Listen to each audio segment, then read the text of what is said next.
Bonjour et bienvenue dans ce podcast by Papagnécas, un podcast consacré au désir d'être père aujourd'hui. On va essayer d'analyser ensemble d'où peut bien provenir ce désir d'être papa et d'aller au-delà des clichés. En effet, très souvent, on entend le fameux c'est toujours la femme qui veut un enfant. Alors soyons clairs, c'est un cliché. Il y a une variété de situations différentes. Parfois c'est plus la femme, parfois c'est plus l'homme, et parfois c'est bien les deux qui ont un désir commun d'avoir un enfant. Et dans ce cas de figure, je parle uniquement des couples hétérosexuels.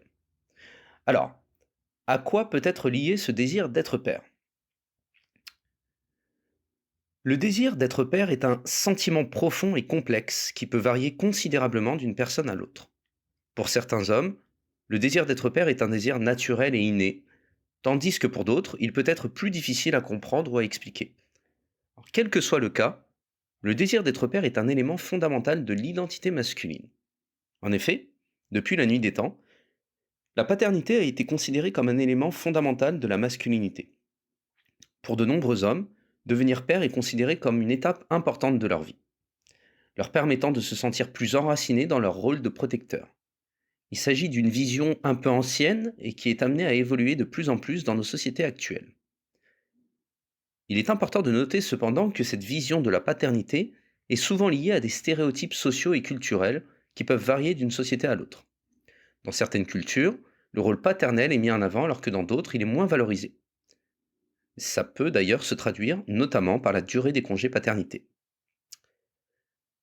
Pour certains hommes, le désir d'être père est lié à une envie de transmettre. Il peut s'agir de transmettre d'une certaine façon leur patrimoine génétique et de perpétuer ainsi leur nom de famille.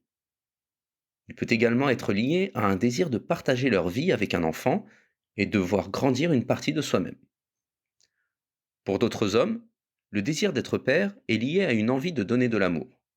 Il s'agit de prendre soin d'un être vulnérable, du moins au départ, de transmettre son expérience et son savoir, de transmettre ses valeurs et ses croyances. La transmission peut également être liée à des besoins émotionnels, comme le besoin de créer un lien fort avec un enfant, de partager des expériences de vie. De nombreuses choses peuvent être transmises à son enfant et cette volonté de transmission peut être à la base de ses désirs de paternité. Le désir d'être père est un sentiment profond et personnel qui peut être également influencé par de nombreux facteurs, dont la pression sociale.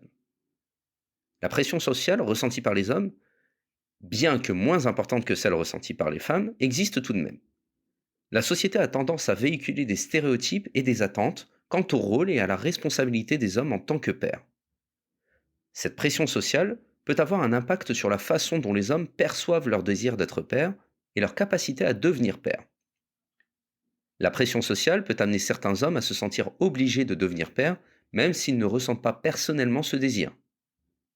Cela se produit en général lorsqu'ils atteignent un certain âge.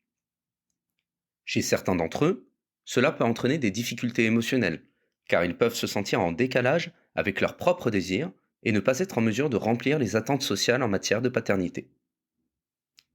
De plus, certains hommes, qui ressentent vivement le désir d'être père, peuvent se sentir d'une certaine façon stigmatisés ou rejetés par la société s'ils ne répondent pas aux critères de la norme sociale, comme par exemple un couple homosexuel, un célibataire, un couple sans enfant.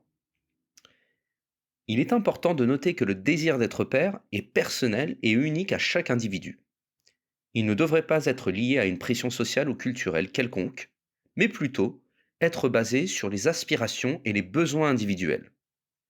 Chaque individu doit finalement se poser les bonnes questions pour comprendre ses propres motivations, ses propres aspirations en matière de paternité.